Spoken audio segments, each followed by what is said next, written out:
Hello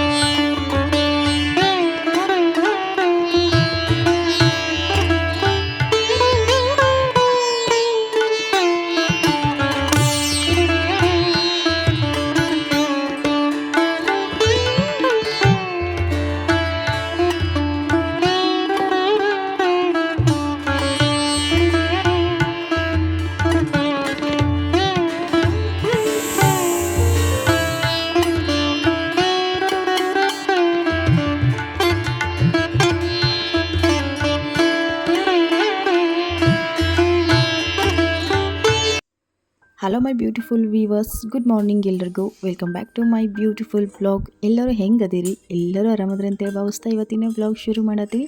so ಇವತ್ತಿನ ದಿನ 5:15ಗೆ ನನ್ನ ದಿನ ಶುರು ಆಯಿತು. ಪ್ರತಿದಿನ ಚಿಯಾ ನೀರಿನಿಂದನೇ ನನಗೆ ಡೇ ಸ್ಟಾರ್ಟ್ ಆಗ್ತೈತಿ. ಪ್ರತಿದಿನ ಒಂದು ಗ್ಲಾಸ್ ಚಿಯಾ ನೀರಿಗೆ ಒಂದು ಅರ್ಧ ನಿಂಬೆ ಹಣ್ಣನ್ನ ಹಿಂಡ್ಕೊಂಡು ಕುಡಿದು ನನ್ನ ಡೇನ ಸ್ಟಾರ್ಟ್ ಮಾಡ್ತೀನಿ. ಇವತ್ತು ಕೂಡ ಅಷ್ಟೇ ಚಿಯಾ ಬೀಜದ ನೀರನ್ನ ಕುಡಿತಾನೆ ಕೆಲಸ ಸ್ಟಾರ್ಟ್ ಮಾಡ್ಕೊಂಡೀನಿ. ನಾನು ಹೇಳ್ತಾ ಇದ್ದಂಗೆ ನನ್ನ ಹಸ್ಬೆಂಡೂ ಎದ್ದೇಳ್ತಾರೆ. ಅವ್ರ ಡೇ ಸ್ಟಾರ್ಟ್ ಆಗೋದು ಒಂದು ಕಪ್ ಟೀಯಿಂದ. ಅವ್ರು ಟೀ ಕುಡ್ಕೊಂಡು ಅವ್ರು ಕ್ಲೀನಿಂಗ್ ಕೆಲಸನ ಅವ್ರು ಮಾಡ್ಕೊತಾರೆ. ನನ್ನ ಮಗಳಿಗೆ ನಾನು ಲಂಚ್ ಬಾಕ್ಸ್ನ ರೆಡಿ ಮಾಡ್ಕೊತೀನಿ. ಈ ಥರ ನಮ್ಮ ದಿನ ಶುರು ಆಕೈತಿ.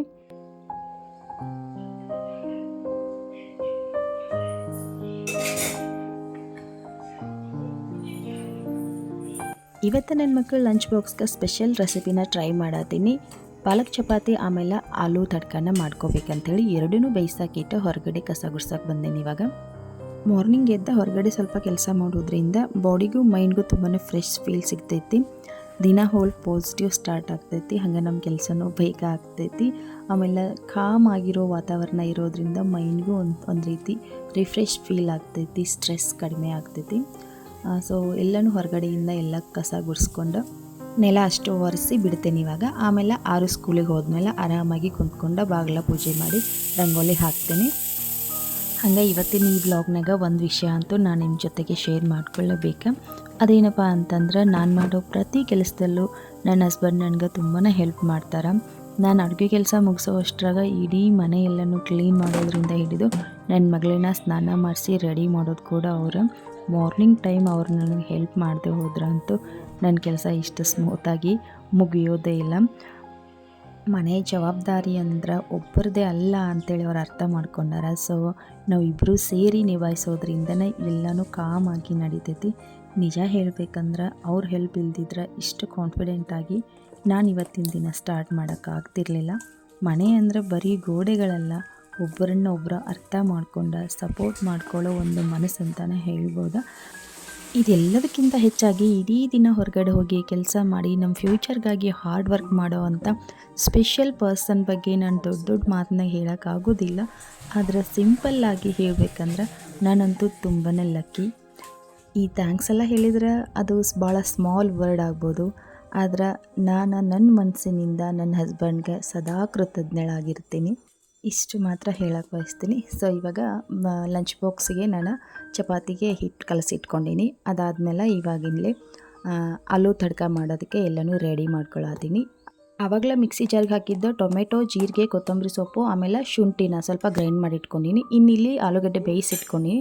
ಆಮೇಲೆ ಇಲ್ಲಿ ಬೌಲಿಗೆ ನಾನು ಅಚ್ಕರದ ಪೌಡ್ರು, ಧನಿಯಾ ಪೌಡ್ರು, ಜೀರಿಗೆ ಪೌಡ್ರು ಹಾಕಿ ಮೊಸರು ಹಾಕಿ ಅದನ್ನ ಮಿಕ್ಸ್ ಮಾಡಿ ಕಲಸಿಟ್ಕೊತೀನಿ. ಗಂಟಿರ್ಲಾರ್ದಂಗೆ ಕಲಸಿ ಸೈಡಿಗೆ ಇಟ್ಕೊತೀನಿ.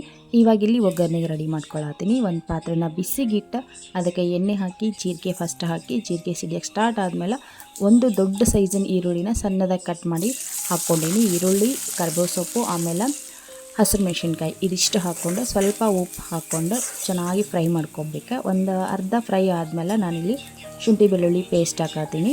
ಶುಂಠಿ ಬೆಳ್ಳುಳ್ಳಿ ಪೇಸ್ಟ್ ಚೆನ್ನಾಗಿ ಫ್ರೈ ಆದಮೇಲೆ ಆವಾಗಲೇ ನಾನು ಮಿಕ್ಸ್ ಮಾಡಿ ಇಟ್ಕೊಂಡಿದ್ದೆ ಮಸಾಲೆ ಮಿಕ್ಸ್ಚರ್ನ ಹಾಕಾಕತ್ತೀನಿ. ಅಚ್ಕರದ ಪೌಡ್ರ್ ಮೊಸರಿಗೆ ಹಾಕಿ ಕಲಸಿಟ್ಕೊಂಡಿದ್ನಲ್ಲ, ಸೊ ಅದನ್ನು ಹಾಕಿ ಒಂದು ಸ್ವಲ್ಪ ಹೊತ್ತು ಬೇಯಿಸ್ಕೊಂಡೆ. ಎಣ್ಣೆ ಎಲ್ಲ ಸಪ್ರೇಟ್ ಆಗೋ ಅಷ್ಟ್ರಾಗ ಇಲ್ಲಿ ನಾನು ರುಬ್ಬಿಟ್ಕೊಂಡಿದ್ದ ಟೊಮೆಟೊ ಪ್ಯೂರಿನ ಹಾಕಾಕತ್ತೀನಿ. ಸೊ ಟೊಮೆಟೊ ಪ್ಯೂರಿ ಹಾಕಿ ಒಂದು ಸ್ವಲ್ಪ ಹೊತ್ತು ಎಣ್ಣೆ ಸಪ್ರೇಟ್ ಆಗೋವರೆಗೂ ಬೇಯಿಸ್ಕೊಬೇಕಾಗ್ತೈತಿ. ಒಂದು ಸೈಡ್ ಇದು ಬೇಯೋಷ್ಟರಲ್ಲಿ ಇನ್ನೊಂದು ಸೈಡ ಒಂದು ಪಾತ್ರೆನ ಬಿಸಿ ಮಾಡೋಕ್ಕಿಟ್ಟು ಅದಕ್ಕೆ ಆಯಿಲ್ ಹಾಕಿ ಉದ್ಕ ಕಟ್ ಮಾಡಿರೋ ಈರುಳ್ಳಿ, ಕ್ಯಾಪ್ಸಿಕಮ್ಮು, ಆಮೇಲೆ ಬೇಯಿಸಿಟ್ಕೊಂಡಿರೋ ಆಲೂಗಡ್ಡೆ ಹಾಕಿ ಚೆನ್ನಾಗಿ ಫ್ರೈ ಮಾಡ್ಕೊಬೇಕು.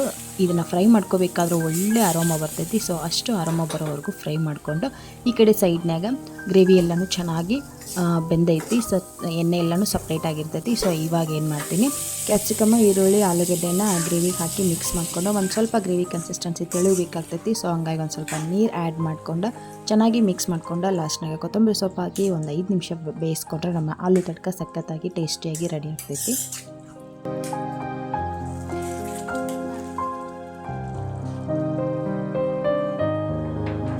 ಇನ್ನು ಆಲೂ ತಡ್ಕ ಅಂತೂ ರೆಡಿ ಆಯಿತು. ಸೈಡ್ನಾಗ ಇಟ್ಟು ಈ ಕಡೆ ಸೈಡ್ ಚಪಾತಿ ಮಾಡ್ಕೊಳತ್ತೀನಿ. ಪಾಲಕ್ ಚಪಾತಿ ಎಲ್ಲರ ಮನೆಗೂ ಮಾಡ್ತಿರ್ತೀರಿ. ನಾನು ಸಾಕಷ್ಟು ಸಾರಿ ಪಾಲಕ್ ಚಪಾತಿ ರೆಸಿಪಿನೂ ಶೇರ್ ಮಾಡ್ಕೊಂಡಿನಿ. ರೆಸಿಪಿ ಬೇಕನ್ನೋರು ಒಂದ್ಸರಿ ಹೋಗಿ ಚೆಕ್ ಮಾಡ್ಕೊಂಡು ಬರ್ರಿ. ಇವಾಗ ಲಂಚ್ ಬಾಕ್ಸ್ ರೆಸಿಪಿ ಎಲ್ಲನೂ ರೆಡಿ ಆಯಿತು. ಚಪಾತಿ ಆಮೇಲೆ ಪಲ್ಯ ರೆಡಿ ಆಯಿತು. ಇನ್ನು ಅವಳಿಗೆ ಬ್ರೇಕ್ಫಾಸ್ಟ್ ನಾನು ಓಟ್ಸ್ ಮಾಡ್ಕೊಂಡಿದ್ನಿ, ಸ್ವೀಟ್ ಓಟ್ಸ್. ಅದನ್ನ ಆಕೆ ಇವಾಗ ತಿನ್ನಕತ್ತಾಳ. ಸೊ ಸ್ನ್ಯಾಕ್ಸಿಗೆ ಶೇಂಗಾ ಉಂಡೆ ಮಾಡಿದ್ದೆ ನಿನ್ನೆ. ಸೊ ಅದ ಒಂದು ಶೇಂಗಾ ಉಂಡೆ, ಆಮೇಲೆ ಒಂದು ಸ್ವಲ್ಪ ಗೋಡಂಬಿ ಹಾಕ್ತೀನಿ. ಜಾಸ್ತಿ ಸ್ನ್ಯಾಕ್ಸ್ ಹಾಕಿ ಏನು ತಿನ್ನಂಗಿಲ್ಲ. ಇಬ್ರಿಗೂ ಪ್ರತಿದಿನ ಸ್ನ್ಯಾಕ್ಸ್ ಅಂತೂ ಹಾಕೇ ಇರ್ತೀನಿ. ಒಂದಿನ ಈ ಥರ ಲಾಡು, ಒಂದಿನ ವೆಜಿಟೇಬಲು, ಒಂದಿನ ಮೊಟ್ಟೆ, ಒಂದಿನ ಹಣ್ಣು, ಒಂದಿನ ಕಾಳುಗಳು, ಈ ಥರ ಏನಾದರೂ ಹಾಕಿರ್ತೀನಿ. ಸೊ ಇಬ್ರಿಗೂ ಸೇಮ್ ಲಂಚ್ ಬಾಕ್ಸ್ ಇರ್ತೈತಿ.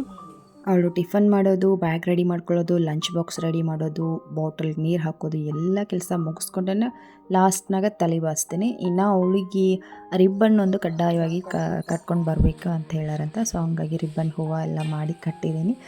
ನಾವು ಸ್ಕೂಲ್ಗೆ ಹೋಗ್ಬೇಕಾದ್ರೆ ಇಂಡಿಪೆಂಡೆನ್ಸ್ ಡೇ, ರಿಪಬ್ಲಿಕ್ ಡೇ ಇವೆರಡೇ ದಿನ ರಿಬ್ಬನ್ ಹಾಕಿದ್ದು ನೆನಪು ನಮ್ಗೆ. ಇವಾಗ ಡೈಲಿ ರಿಬ್ಬನ್ ಬೇಕೇ ಬೇಕಂತ ಹೇಳ್ತಾರೆ. ಮಾರ್ನಿಂಗ್ ಒಂದು ಸರಿ ನೆಲ ಒರೆಸಿದ್ನೆ, ಮತ್ತು ನನ್ನ ಮಗ ಎಲ್ಲ ಊರ್ಸೆಲ್ಲ ಚೆಲ್ಲಿ ಗಲೀಜು ಮಾಡಿದ್ದ. ಸೊ ಹಂಗಾಗಿ ಮತ್ತೊಂದು ಸರಿ ನೆಲ ಒರೆಸಿ ರಂಗೋಲಿ ಹಾಕಿ ಸ್ನಾನಕ್ಕೆ ಹೋಗ್ತೀನಿ.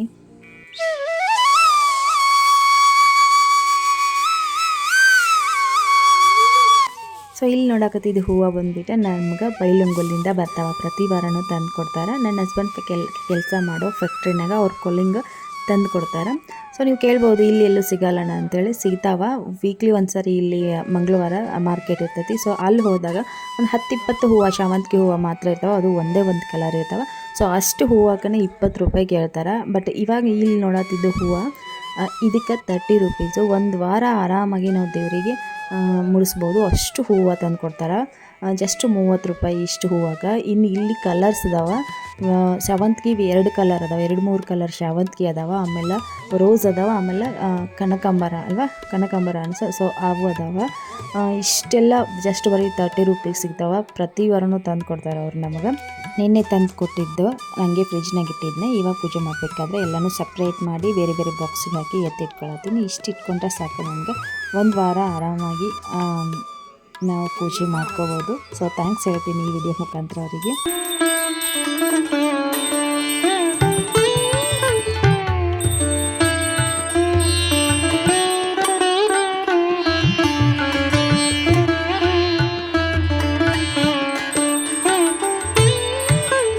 ಗುಂಡನಿಗಂತೂ ಇತ್ತೀಚೆಗೆ ಎಲ್ಲ ಕೆಲಸನೂ ತಾನೇ ಮಾಡಬೇಕನ್ನೋ ಹಠ, ಕ್ಯೂರಿಯಾಸಿಟಿ ಎಲ್ಲನೂ ಬಂದುಬಿಟ್ಟೈತಿ.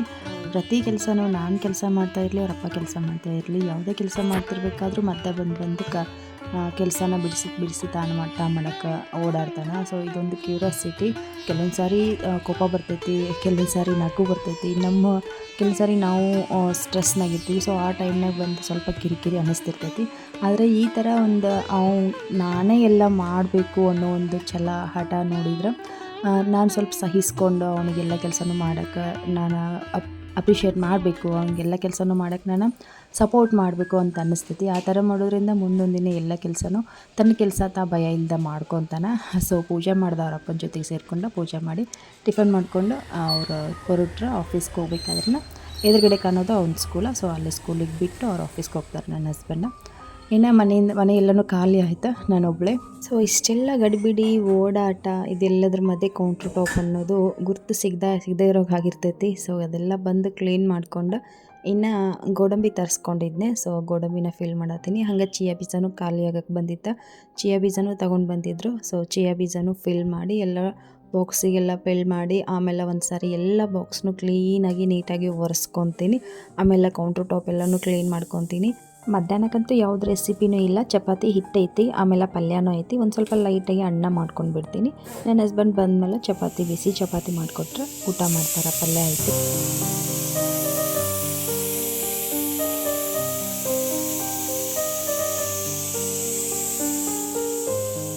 ಇನ್ನು ಮಧ್ಯಾಹ್ನಕ್ಕೆ ನನ್ನ ಹಸ್ಬೆಂಡ್ ಬಂದು ಊಟ ಮಾಡ್ಕೊಂಡು ಹೋದರು. ಅವ್ರು ಬಂದು ಊಟ ಮಾಡ್ಕೊಂಡು ಹೋದ್ಮೇಲೆ ಒಂದು 2 ಗಂಟೆ ಟೈಮ್ ಇರ್ತೈತಿ. 4:15ಗೆ ಹೋಗಿ ಗುಂಡನ್ನು ಕರ್ಕೊಂಡು ಬರ್ತೀನಿ. ಒಂದು ಸ್ವಲ್ಪ ವಟಾಣಿ ಕಾಳು ಇತ್ತು, ನಾಳೆಗೆ ಏನಾದರೂ ಮತ್ತು ಮಾರ್ನಿಂಗ್ ಲಂಚ್ ಬಾಕ್ಸಿಗೆ ಬೇಕಾಗ್ತೈತೆ ಅಂಥೇಳಿ ವಟಾಣಿ ಕಾಳು ಬಿಡಿಸ್ಕೊಳ್ಳತ್ತೀನಿ. ವಟಾಣಿ ಕಾಳೆಲ್ಲನೂ ಬಿಡಿಸ್ಕೊಳ್ಳೋರಾಗ ಸಾಯಂಕಾಲನ ಆಗೋಯ್ತು. ಅದೆಲ್ಲನೂ ಕ್ಲೀನ್ ಮಾಡಿಟ್ಟು ಗುಡ್ಡನ್ನು ಹೋಗಿ ಕರ್ಕೊಂಡು ಬಂದೆ. ಬಟ್ಟೆ ಎಲ್ಲ ಭಾಳ ಇದ್ದು, ಮದುವೆಗೆಲ್ಲ ಹಾಕ್ಕೊಂಡಿದ್ದು. ಆಮೇಲೆ ಬಂದ ತಕ್ಷಣ ಜಾತ್ರೆಗೆ ಹೋಗಿದ್ದೆ. ಅದಕ್ಕಾಗಿನ ಒಂದು ವಾರ ಆಯ್ತು ನಾನು ವೀಡಿಯೋ ಅಪ್ಲೋಡ್ ಮಾಡೋಕ್ಕಾಗಿರಲಿಲ್ಲ. ಮದುವೆ ಜಾತ್ರೆ ಅಂಥೇಳಿ ಹೋಗಿ ಬಂದಿದ್ದು ಬಟ್ಟೆ ಭಾಳ ಇದ್ದವು. ಅವೆಲ್ಲನೂ ಇವತ್ತಿನ ಒಗೆದು ಹಾಕಿದ್ದೆ. ಸಾಯಂಕಾಲ ಆರ್ಕೊಂಡಿದ್ದು ಅದೆಲ್ಲನೂ ಫೋಲ್ಡ್ ಮಾಡಿದ್ನಿ.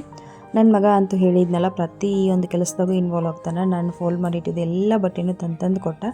ಮತ್ತು ಆಮೇಲೆ ನನ್ನ ಕೈ ಕೊಟ್ಟ, ನಾನು ಎಲ್ಲನೂ ಜೋಡಿಸ್ಕೊಂಡೆ. ಇದೊಂದು ರೀತಿ ಏನೋ ಒಂದು ರೀತಿ ಖುಷಿ ಆಗ್ತೈತಿ. ಒಂದು ರೀತಿ ಹೆಮ್ಮೆ ಅನ್ನಿಸ್ತೈತಿ ಮಕ್ಕಳನ್ನ ನೋಡಿದಾಗ. ಎಷ್ಟು ಕ್ಯೂಟ್ ಅನ್ನಿಸ್ತೈತಿ. ಇನ್ನೊಂದು ನಾನು ಅವನಲ್ಲಿ ಏನು ಅಬ್ಸರ್ವ್ ಮಾಡಿದ್ನಪ್ಪ ಅಂತಂದ್ರೆ, ಅವ್ನು ಮಾಡೋ ಪ್ರತಿ ಕೆಲಸನೂ ಎಷ್ಟು ನೀಟಾಗಿ ರೆಸ್ಪಾನ್ಸಿಬಿಲಿಟಿಯಿಂದ ಮಾಡ್ತಾನೆ. ಅದೊಂದು ನಂಗೆ ಭಾಳ ಇಷ್ಟ ಆಯ್ತಾನೆ. ಅವನಲ್ಲಿರೋ ಗುಣ ಅದು. ಅವನಿಗೆ ಇಷ್ಟ ಇಲ್ಲ ಅಂದ್ರೆ ಯಾವ ಕೆಲಸನೂ ಮಾಡೋಕ್ಕೆ ಹೋಗೋದಿಲ್ಲ. ಖಂಡಿತವಾಗಿ ಹೇಳ್ತಾನೆ, ನಂಗೆ ಬರಲ್ಲ ಅಂಥೇಳಿ. ನಾನು ಮಾಡ್ತೀನಿ ಅಂತ ನಿಂತ್ರೆ ಮಾಡೋವರೆಗೂ ಬಿಡೋಂಗಿಲ್ಲ, ಅಷ್ಟು ಹಠವಾದಿ ಅದಾನ. ಈ ಥರ ಇದ್ದಿದ್ದ ಮಕ್ಕಳಿಗೆ ನಾವು ಏನಾದರೂ ಸಪೋರ್ಟ್ ಮಾಡಿದ್ವಿ ಅಂದ್ರೆ ಮುಂದೊಂದು ದಿನ ಅವ್ರ ಕಾನ್ಫಿಡೆನ್ಸ್ ಲೆವೆಲ್ಲ ಇನ್ನೂ ಜಾಸ್ತಿ ಆಗ್ತೈತಿ. ಈ ವಿಚಾರದಾಗಂತೂ ನನ್ನ ಮಗನಿಗೆ ನಾನು ಸಪೋರ್ಟಿವ್ ಮಾಮ್ ಆಗೋಕ್ಕೆ ಇಷ್ಟಪಡ್ತೀನಿ. ಸೊ 6 ಬರೋ ಅಷ್ಟ್ರಾಗ ಅವನಿಗೆ ಹೋಮ್ವರ್ಕ್ ಮಾಡಿಸ್ಬಿಡ್ಬೇಕು. ಆಮೇಲೆ ಮತ್ತು ಅವಳಿಗೆ ಮಾಡಿಸ್ಕೊತ ಕೊಡ್ತೀನಿ ಅಂತೇಳಿ 1-2 ಪೇಜಸ್ ಕೊಟ್ಟಿದ್ರು ಅವನಿಗೆ. ಬರೆಯಕತ್ತಾನ ಇವಾಗ ಸ್ವಲ್ಪ ಬರೆಯಕತ್ತಾನ.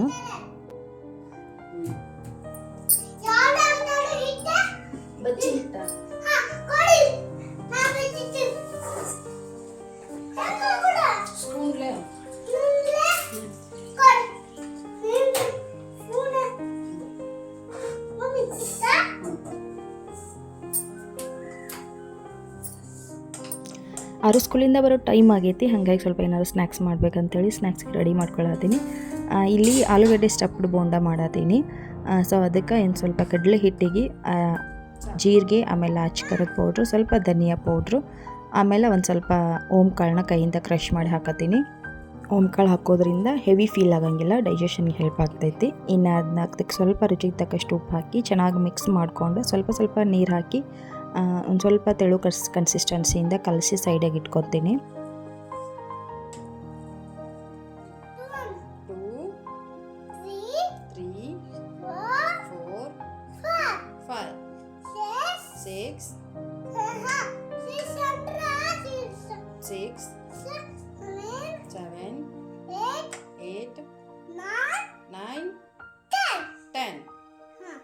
ಸಾಕು ಬಿಡು, ಕರೆಕ್ಟ್ ಆಯ್ತದ.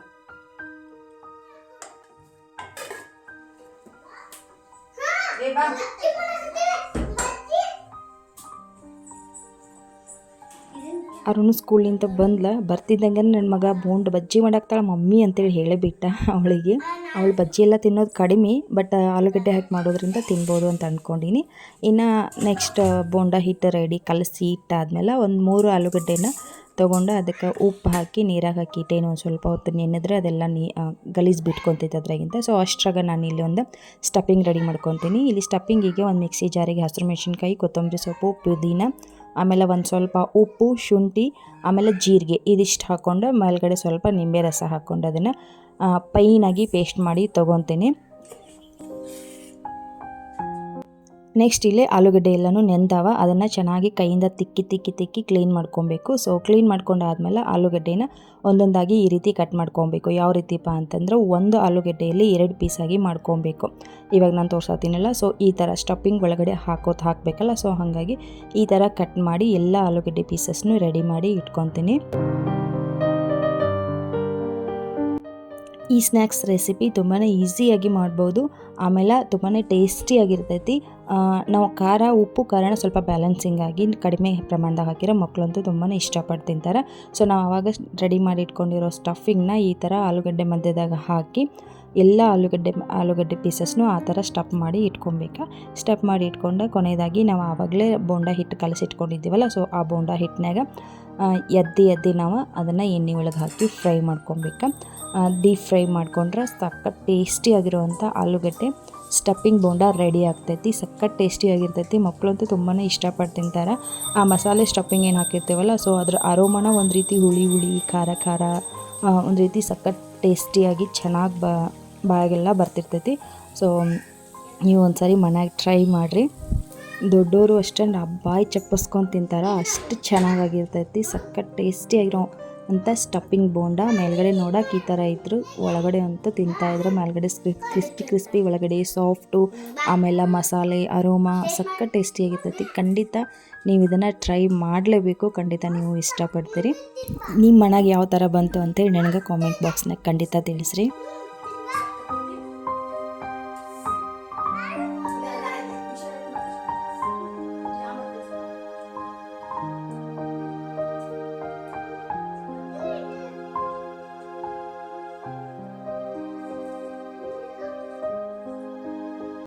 ನಾವು ಬೋಂಡ ಮಾಡ್ಕೊಂಡು ತಿನ್ನೋ ಅಷ್ಟಾಗ ನನ್ನ ಹಸ್ಬೆಂಡು ಬಂದರು ಆಫೀಸಿಂದ. ಅವರಿಗೆ ಬೋಂಡ ಹಾಕಿಕೊಟ್ಟೀನಿ. ಇನ್ನು ಅವ್ರಿಗೆ ಟೀ ಬೇಕು. ಸೊ ಹಂಗಾಗಿ ಇವತ್ತು ಲೆಮನ್ ಎಲೆ ಹಾಕಿ ಟೀ ಮಾಡಿದ್ನಿ. ಸಖತ್ ಚೆನ್ನಾಗಿ ವಾಸನೆ ಅಂತೂ ಘಮ ಘಮ ಅಂತಿತ್ತು, ಅನ್ನಾಗ್ತಿತ್ತು. ವಾರದಾಗ ಒಂದು ಸರಿನಾದರೂ ಲೆಮನ್ ಎಲೆ ಹಾಕಿ ಟೀ ಮಾಡ್ಕೊಂಡು ಕುಡಿದ್ರೆ ಬಾಡಿ ರಿಫ್ರೆಶ್ ಆಗ್ತೈತಿ. ಆಮೇಲೆ ಸ್ಟ್ರೆಸ್ಸು ತಲೆನೋವು ಏನಾದರೂ ಇದ್ದರೆ ಕಡಿಮೆ ಆಕೈತಿ. ಇನ್ನೊಂದು ಏನಪ್ಪ ಅಂತಂದ್ರೆ, ನಾನು ಲಾಸ್ಟ್ ವೀಕ್ ಒಂದು ಪ್ರಾಡಕ್ಟ್ ತರಿಸ್ಕೊಂಡಿದ್ನಿ. ಇವಾಗ ನಾನು ಸದ್ಯಕ್ಕೆ ಸರಿಯಾಗಿ ವೀಡಿಯೋ ಪೋಸ್ಟ್ ಮಾಡಿಲ್ಲಲ್ಲ. ಸೊ ಹಾಗಾಗಿ ನಾನು ಇದನ್ನು ನಿಮ್ಗೆ ತೋರಿಸಿರಲಿಲ್ಲ. ಸೊ ಈ ವಿಡಿಯೋದಾಗ ತೋರಿಸೋಣ ಅಂಥೇಳಿ ರಿವ್ಯೂ ಕೊಡಾಕ್ತೀನಿ. ಅದೇನಪ್ಪ ಅಂತಂದ್ರೆ ಫ್ರಿಡ್ಜ್ ಮ್ಯಾಗ್ನೆಟು. ಸುಮಾರು ಜನ ತರಿಸ್ಕೊಂಡಿರ್ತೀರಿ, ಇನ್ನು ತರಿಸ್ಕೊಳ್ದೇ ಇರೋರು ನಿಮಗೆ ಯೂಸ್ ಆಗ್ಬೋದು, ನೋಡ್ಕೋರಿ. ಸೊ ಇದು ಫ್ರಿಡ್ಜ್ ಮ್ಯಾಗ್ನೆಟ್ ಫೋಟೋ ಫ್ರೇಮ. ಈ ಥರ 4 ಫೋಟೋ ಫ್ರೇಮ್ ಬಂದವ. ಕ್ಯೂಟಾಗಿರೋ ಸಣ್ಣದಾಗಿರೋ ಫೋಟೋ ಫ್ರೇಮ್ ಇರ್ತವೆ. ಇದ್ರ ಕೆಳಗೆ ಒಂದು ಮ್ಯಾಗ್ನೆಟ್ ಇರ್ತೈತಿ. ನೀವು ಫ್ರಿಡ್ಜ್ಗೆ ಇದನ್ನು ಅಂಟಿಸಿದ್ರೆ ನಿಮ್ಮ ಫ್ರಿಡ್ಜ್ ಲುಕ್ಕ ಕ್ಯೂಟಾಗಿ ಸಖತ್ತಾಗಿ ಕಾಣ್ತೈತಿ. ಸಖತ್ ಚೆನ್ನಾಗಿತ್ತು. ಫೋಟೋನು ಅಷ್ಟೇ ಕ್ಲಿಯರಿಟಿಯಾಗಿ ಬಂದವ. ಇನ್ನೊಂದು ಏನಪ್ಪ ಅಂತಂದ್ರೆ, ಒಂದು ಸ್ವಲ್ಪ ಸ್ಮಾಲ್ ಸೈಜ್ ಆಗಬೇಕಿತ್ತು. ಒಂದು ಸ್ವಲ್ಪ ದೊಡ್ಡದಂತ ಅನ್ನಿಸ್ತು ನನಗೆ. ಅದು ಬಿಟ್ಟರೆ ಬೇರೆ ಇನ್ನೇನಿಲ್ಲ. ಸಖತ್ ಚೆನ್ನಾಗಿ ಕಾಣ್ತವೆ. ಒಂದು ರೀತಿ ಕ್ಯೂಟ್ ಮೆಮೊರಿ ಅಂತಲೇ ಹೇಳ್ಬೋದು. ನಾವು ಮೆಮೊರಿ ಸೇವ್ ಮಾಡಬೇಕು ಅಂತಂದ್ರೆ ಈ ಥರ ನಾವು ಹಾಕ್ಕೊಂಡ್ರೆ ಒಂದು ರೀತಿ ಕ್ಯೂಟ್ ಆಗಿರೋ ಸ್ಮಾಲ್ ಆಗಿರೋ ಮೆಮೊರಿನ ನಾವು ಉಳಿಸ್ಕೊಬೋದು. ಸೊ ನಿಮ್ಗೆ ಈ ಪ್ರಾಡಕ್ಟ್ ಇಷ್ಟ ಆಗಿದ್ರೆ ನನಗೆ ಲಿಂಕ್ ಅಂತೇಳಿ ಕಾಮೆಂಟ್ ಮಾಡಿರಿ, ನಾನು ನಿಮ್ಗೆ ಲಿಂಕ್ ಕಳಿಸ್ಕೊಡ್ತೀನಿ. ಸೊ 4 ಫೋಟೋ ಫ್ರೇಮ್ ಬಂದವ. ನನಗಂತೂ ಸಖತ್ ಇಷ್ಟ ಆಯಿತು ಈ ಫೋಟೋ ಫ್ರೇಮು. ಸೊ ಅದ್ರ ಜೊತೆಗೇ ಇವತ್ತಿನ ವ್ಲಾಗು ಇಲ್ಲಿಗೆ ಏನು ಮಾಡತ್ತೀನಿ. ಹೋಪ್ ನಿಮ್ಗೆ ಈ ವ್ಲಾಗ್ ಇಷ್ಟ ಆಗಿರ್ತೈತಿ. ಇಷ್ಟ ಆದರೆ ದಯವಿಟ್ಟು ವಿಡಿಯೋಗೆ ಒಂದು ಲೈಕ್ ಕೊಟ್ಟು ನಿಮ್ಮ ಅನಿಸಿಕೆ ಅಭಿಪ್ರಾಯನ ಕಾಮೆಂಟ್ ಬಾಕ್ಸ್ನ ತಿಳಿಸ್ರಿ. ಹಾಗೆ ಯಾರಾದರೂ ಚಾನಲ್ನ ಸಬ್ಸ್ಕ್ರೈಬ್ ಮಾಡ್ಕೊಳ್ಳಿದ್ರೆ ಚಾನಲ್ನ ಸಬ್ಸ್ಕ್ರೈಬ್ ಮಾಡಿಕೊಂಡು ವಿಡಿಯೋಸ್ ನೋಡಿರಿ. ಮತ್ತೆ ಸಿಗ್ತೀನಿ ನೆಕ್ಸ್ಟ್ ವ್ಲಾಗ್ನಾಗ. ಬಾಯ್, ಟೇಕ್ ಕೇರ್.